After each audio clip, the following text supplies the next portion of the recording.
Em meio à guerra no Oriente Médio, as exportações do agronegócio totalizaram 15 bilhões 400 milhões de dólares no mês de março, uma queda de 0,7% na comparação anual. Os embarques para o Oriente Médio caíram 19% de fevereiro para março, diante dessas dificuldades operacionais. Quem traz mais informações sobre esse levantamento é Marcos Fava Neves, colunista aqui do CNN Agro. Marcos, seja muito bem-vindo, é um prazer dividir tela com você. Ô, Vitor, é um prazer estar com vocês, viu? Marcos, a gente ouviu agora o Otaviano Canuto citando esse incremento nos preços, principalmente pautados pela dificuldade logística da importação de fertilizantes. A gente sabe dessa importância desses insumos para o agronegócio brasileiro, mas eu queria entender, dado esse cenário, quais são as produções mais afetadas, quais são quais são, na verdade, os motivos. Sabemos, por exemplo, desse impacto dos fertilizantes, mas a gente tem também uma inflação, evidentemente, por causa também do incremento do preço dos combustíveis, não é isso?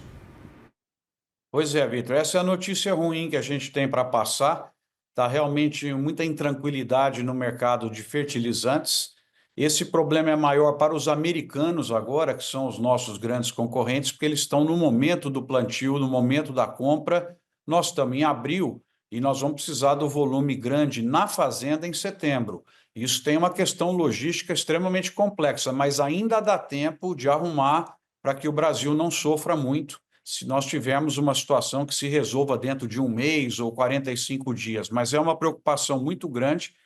Custos de produção para o produtor rural subiram demais, os outros insumos também estão subindo, a questão do container para transporte dos produtos, os seguros, o risco, enfim, é uma situação que o produtor rural brasileiro não criou, mas está pagando literalmente o pato. Então, essa preocupação é extremamente válida, ainda mais se a situação não se resolver em 45, 50 dias, 60 dias, aí sim nós vamos ficar com uma situação realmente muito mais preocupante.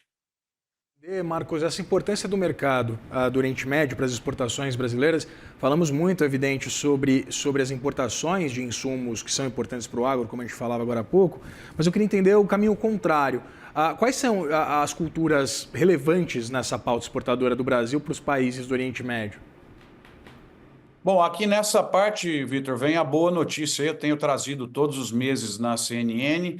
Nós estamos fechando o primeiro trimestre desse ano com 38, quase 3 bilhões de dólares exportados, o que é 2,5 mais ou menos acima do primeiro trimestre do ano passado, com preços médios 2% acima também.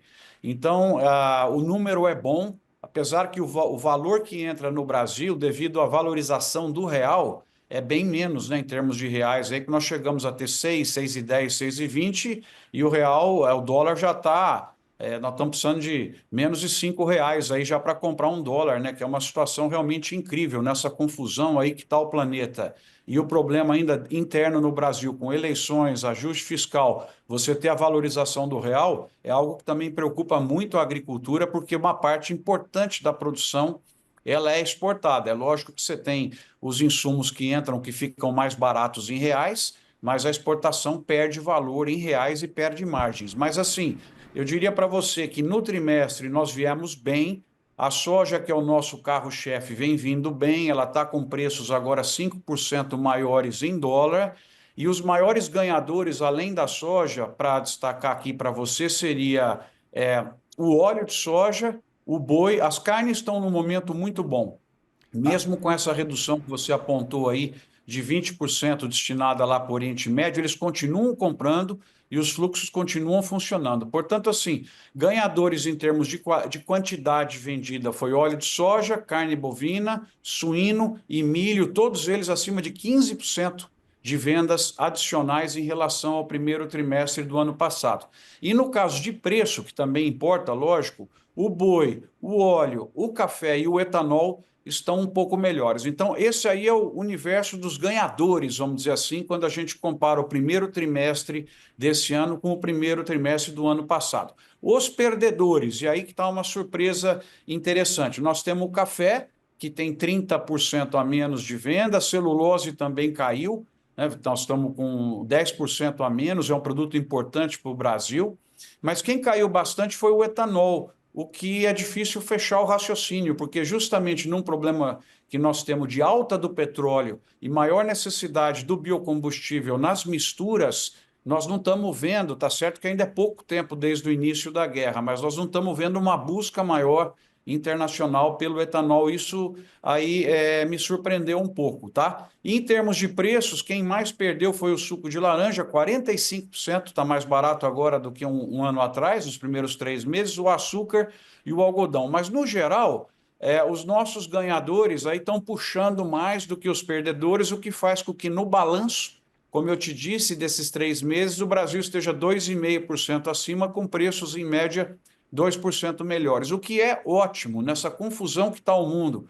Problema de frete, container, né, que pulou de 3 mil para 7 mil dólares, representando o custo de produção e transporte. O diesel, todos os pontos que você está comentando aí, o Brasil vem conseguindo colocar uma quantidade maior de produtos nos mercados internacionais. Portanto, se continuar assim, é provável que esse ano, mais uma vez, a gente supere o recorde aí em volume e valor exportado, o que, mais uma vez, é muito bom para a nossa sociedade no meio de tanta confusão que está acontecendo aí no planeta, né? Marcos, muito interessante esses pontos que você traz, muito interessantes esses pontos que você traz. E você menciona essa influência do câmbio, eu queria entender essa equação. Você fala em possibilidade de a gente bater recorde de volume e também de preço dessas nossas exportações, dado esse cenário. Eu queria entender o que é mais relevante, de fato, seria esse volume com um real mais apreciado frente ao dólar, ou o mercado, né, você falou sobre os custos dolarizados também, eu queria entender, essa queda do câmbio, ela pode ser favorável para o agronegócio, mesmo que isso seja contra-intuitivo?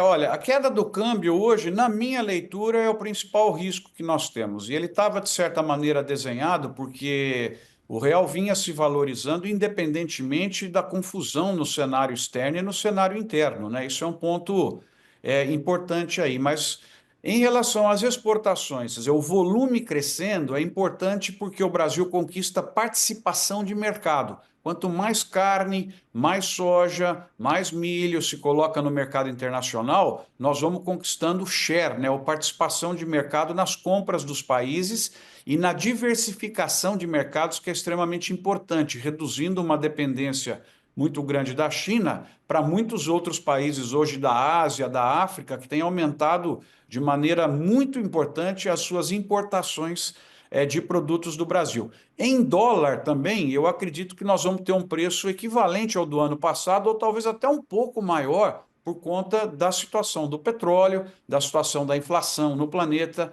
Agora, em reais, como você bem apontou, a parte exportadora no Brasil vai receber menos. Então, você está recebendo menos em reais, com um custo de produção mais elevado, porque a queda de preço de insumos, com o dólar, né, mais, vamos dizer assim, desvalorizado, o real mais forte, ela demora para acontecer.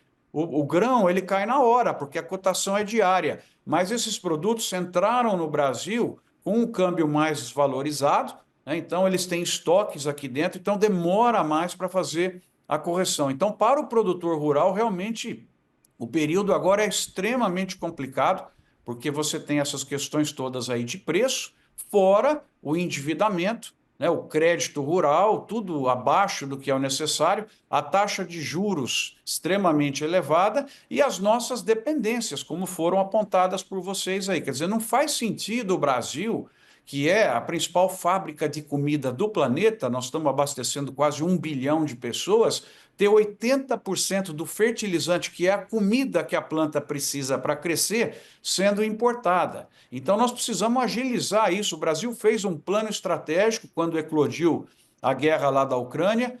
Onde estão as medidas? Onde estão as realizações até esse momento? Você tem um problema muito sério de restrições ambientais, restrições ideológicas, enfim, o Brasil precisa olhar para isso de uma maneira muito mais forte, para você reduzir essa dependência nas importações, encontrar fontes alternativas, maior uso de produtos biológicos, eficiência na aplicação. Enfim, nós temos uma agenda muito grande nesse ponto que o agro brasileiro é extremamente vulnerável.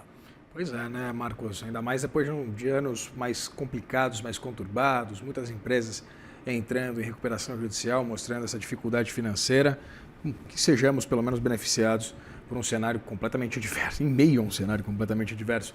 Conversei com o Marcos Fava Neves, colunista aqui do CNN Agro. Muito obrigado, viu, Marcos? Um prazer dividir tela com você. Prazer com vocês. Obrigado, viu? Até mais.